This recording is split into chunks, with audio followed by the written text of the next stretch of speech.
Hi, good morning. This is Celine Bernadette H. Francisco, and today I will be sharing with you an introduction to writing for the web. To my writing for the web students, welcome. And I hope that you'll enjoy this class. Since this is the first lesson, it's really the fundamentals. It's all about setting the tone, setting the pace, and basically teaching you the basics of web content writing. For those who are freelance writers, editors, and already professionals, I hope that you will be learning more about this craft, and I'll be hoping that you'll be able to share with your colleagues what you will be learning from me. So that's it for this introduction. So let's start. So first of all, why web content? Of all the types of content, why would you like to create web content? What is web content? Where will you upload or post web content? Who is your target audience? Who will be your readers or your viewers? Lastly, how will you create these contents? These are the questions that we will be answering in the following sessions. But for now, these are the questions I'd like you to think about as we proceed with the lesson. As you can see, content is king. According to Bill Gates in 1996, it's been 20 plus years already. This quote has really made content really on top of the game. If you were in a business, if you were a writer, if you were a professional, you will have to deal with different kinds of content. And so, yes, Bill Gates is right. But then my question to you is this. This has been taken from one of the questions from Miss Universe in 2016, if I'm not mistaken. What significant change have you witnessed over the past 10 years? What's your answer? If you answered the internet, then you are not alone. This is one of the most usual answers to this question. Especially since the internet has really influenced us in a lot of ways in the past 10 years or so, or maybe 20. And yes, the internet has evolved from a really big device wherein you have to have a modem, and if you were a 90s kid, then you might have experienced this, the dial-up tone and the router which you have to connect to your landline, and so you'll have internet.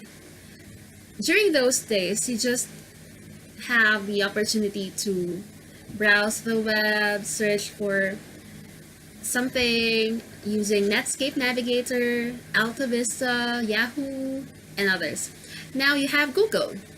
So it's really amazing to see how the internet has evolved from a one-way communication tool to what it is today, a two-way or three-way or even more ways for people to connect with each other.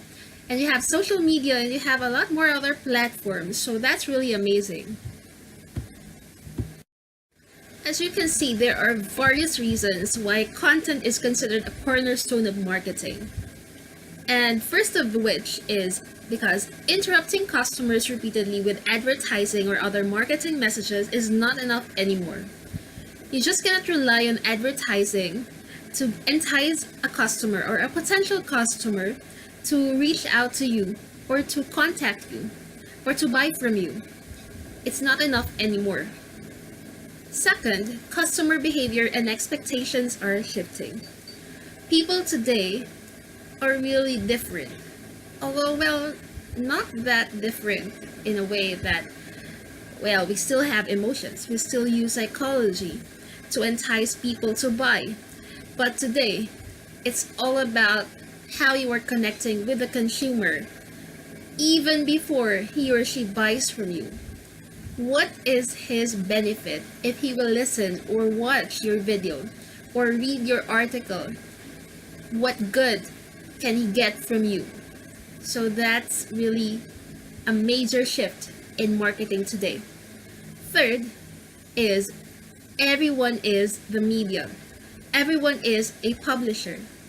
You cannot just rely on yourself, your business, or advertisers or big firms to be the media.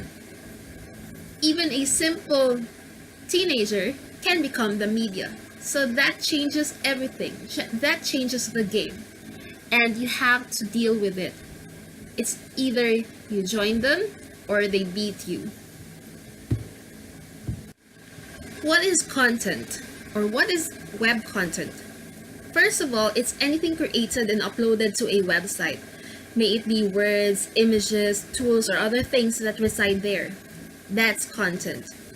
Anything that you upload online is considered content. So you can upload for a homepage, the About Us page, FAQs page, or frequently asked questions, product information pages, and a lot more. You can upload videos, blogs, photographs, webinars, white papers, ebooks, podcasts, and a lot more. These are all content. And if you are online most of the time, you may have encountered a lot more other contents. You may have seen infographics, graphics, you may have seen memes, or podcasts, or audio files, or whatever, GIFs. These are all contents. Whatever you see online, you name it, these are all web contents. But what is the point of creating killer content or content that works or engages audience? You may have been asking yourself, if you were a business owner or if you were a writer, what is really the point of writing or creating such? First, of course, you have to convert browsers into buyers. It's not always about getting or them getting and you giving. You should also receive as well. That's the point of business. So you have to convert browsers into buyers. To do that, of course, you need to know what works and what does not. Second, to turn customers into regulars or rabid fans, ambassadors, and advocates. There is this term which I really love using, which is brand evangelists. You want to turn these customers into returning customers, regular customers, and them sharing the word, the good news about your brand, about you, to their friends. And that makes it viral. That makes the content viral. But how do you turn browsers into customers and regulars? First, you have to deepen your relationship with them. Everything is all about relationships. In any aspect of life, you have to deal with people. And that means you have to have a relationship with them. May it be professional, friendly, or intimate. And that goes the same with business. Or even your own advocacy. If you're a freelancer or if you want to just spread the word about a good idea or something, that means you have to deepen your relationship with your audience. Second, by repeatedly creating content they care about. That's how you turn them into regulars. If you are consistent in your content, if you frequently share online about this advocacy, about a good tip or a useful idea, then that helps a lot. Third, by encouraging them to engage with you and to sign up for things you publish or to download online content. That helps a lot since you are really becoming a friend to them and you were encouraging them to download something for free. Well, that's really a bonus because not only are you giving them something because they paid for it, but most of all because you have given them something for free without expecting anything in return. Now, what are the things that content can do for your business or for you? First, it can attract customers. Your customers will really get enticed to get to know you more if they know something about you, your products, your services. Second, it educates buyers about the purchase they are considering. They will know how to deal with that product, how to navigate that service or that system that you are offering. Third, it helps overcome resistance or address objections. As a salesperson, you will really have to deal with these objections all the time. And content can help you with that. If in the first place you already have your battle gear with you, say your article or your video or your graphics, then they will really educate the customer about the product that you were endorsing or the service without you talking that much, because they already know that this is how it goes. Next, it helps establish your credibility, trust, and authority. As a brand, you have to really establish these three, and content can also help you with that. If you are seen as an authoritative person, as someone credible, someone trustworthy, you will really go a long way. Next, it helps you tell your story. As a brand, you have to have a good story to tell. It's not always about advertising. It's not always about how you are the best. It also helps if you have an emotional spin to your story. Not telling lies. Well, it's all about your brand as someone also relatable, someone who can help them with their problems. What's your story? Likewise, creating content can help build buzz via social networks. As we all know, social networks like Facebook, Twitter, Instagram, and a whole lot more are in demand nowadays. And you, as a content creator or business person, will need to be able to thrive in such networks. Content can help you do that. If you have a lot of content that helps your audience in these networks, you will really survive in this battle. Next, it will help build a base of fans and inspire customers to love you. They will crave for you. They will want more. It's not just about creating powerhouse content that no one reads.